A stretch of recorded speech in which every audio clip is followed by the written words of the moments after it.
宅のあるバンクーバーのウエストエンドというエリアから30分離れたあたりを家族で運転してましたら、たまたまこの蒸気機関車が通っているのを見かけまして、やりたいということで乗ってきました。結局子供よりも大人が一番楽しんでいました。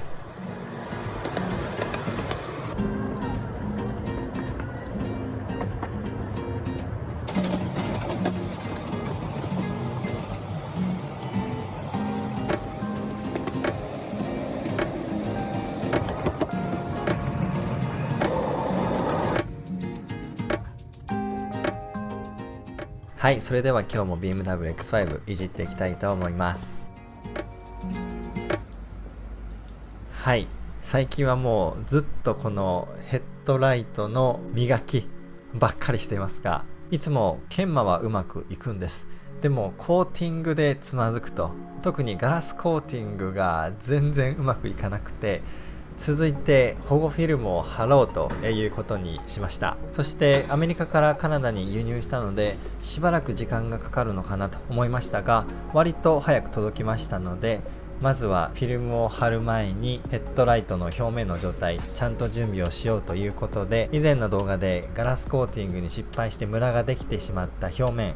コンパウンド一番細かい表面仕上げのもので磨きました。もう随分ムラが取れていい状態になったんですけども、よーく見るとまだムラが残っているので、今日はもう一段階粗いコンパウンドからしっかり保護フィルムを貼る前の下地処理として研磨していきたいと思います。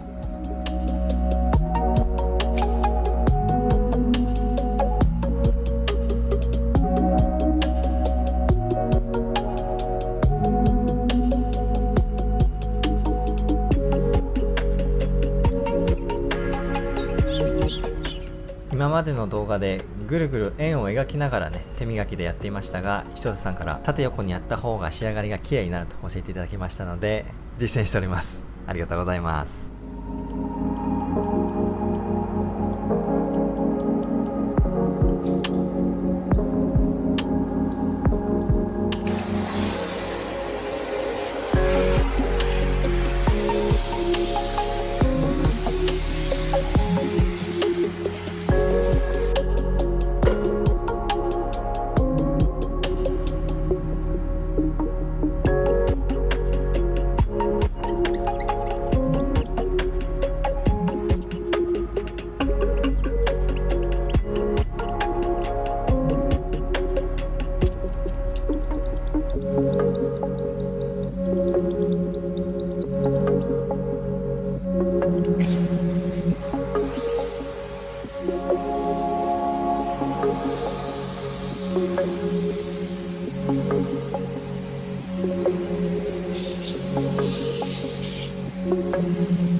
こちら側は前回より大きくガラスコーティング失敗してしまいました。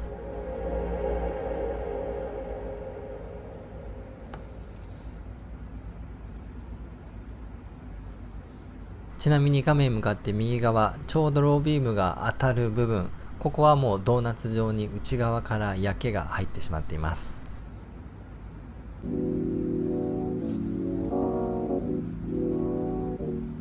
それでは現場のオートウエストエンドさん、反対側のヘッドライトも頑張って磨いていますが、その間に自宅のオートウエストエンドさんは 3M の保護フィルム開封していきたいと思います。今回購入した保護フィルム、商品名はペイントプロテクションフィルム PPF と呼んでいるようです。はい、出てきました PPF。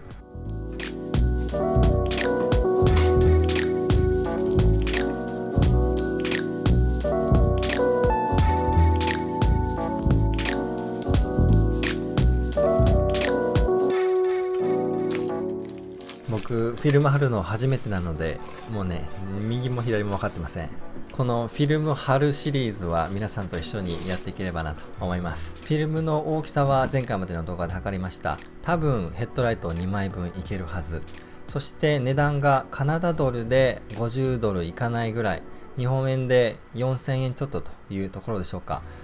割とね、高いんですよね。ガラスコーティング剤の倍ぐらい。ただガラスコーティング剤は一瓶で車2、3台ぐらいいけてしまうんじゃないかなという量があるので、施工面積で比べると10倍以上このフィルムの方が高いと思います。これ失敗したらもう貼り直し効かないですもんね。また新しく買わなきゃいけないので、もう恐る恐るという感じです。ちなみにここカナダ、ウレタンクリアを買うにも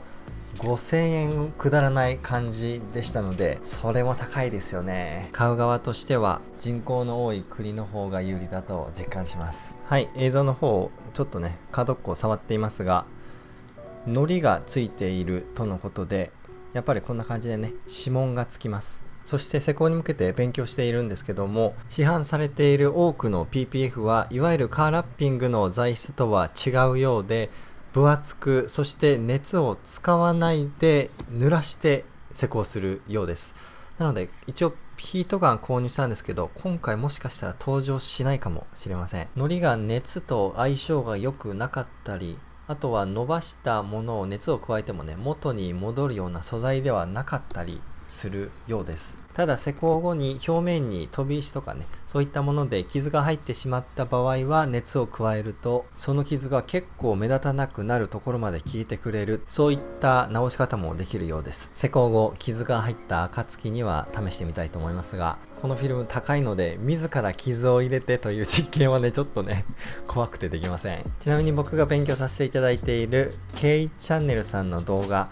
そこで使われていたのがラバー製のスキージーだったと思います。なのでこの 3M のものもそうかなと思いましたら、カッチカチの硬いプラスチック製でした。確かチャンネルで使われていたのがエクスペルというブランドのものだったと思いますので、その違いによるものなのかなと思います。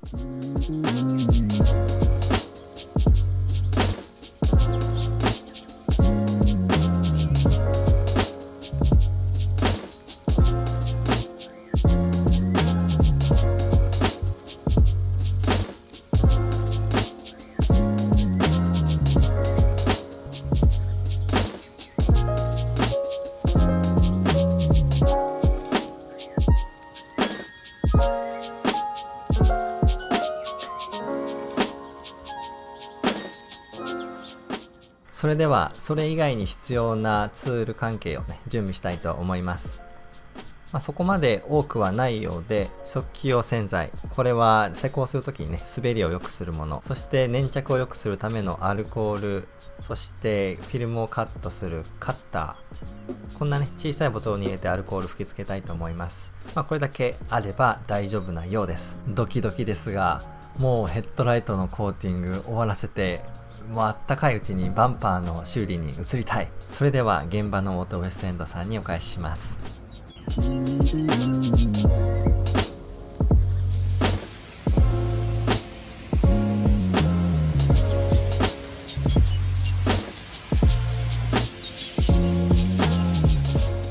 2種類のコンパウンドによる研磨が終わりました。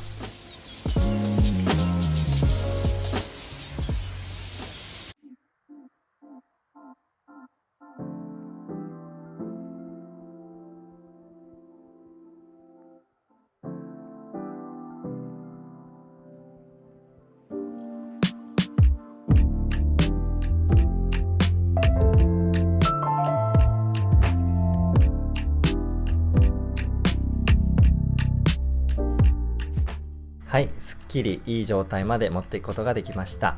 あとは脱脂をしてフィルムを施工していくというところまで来ましたが、もう少しこの週末の間に勉強したいなと思います。そして週明けあたりに時間を作って実行していこうと、そういう予定です。今回の動画参考になったという方、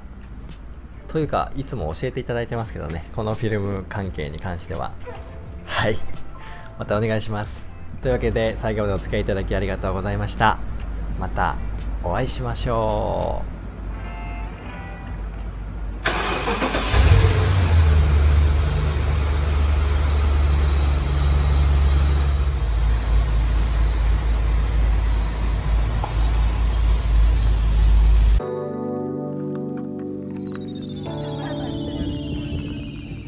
ここで働かれている方、ボランティアの方だそうです。子供たちのために素敵です。それでは。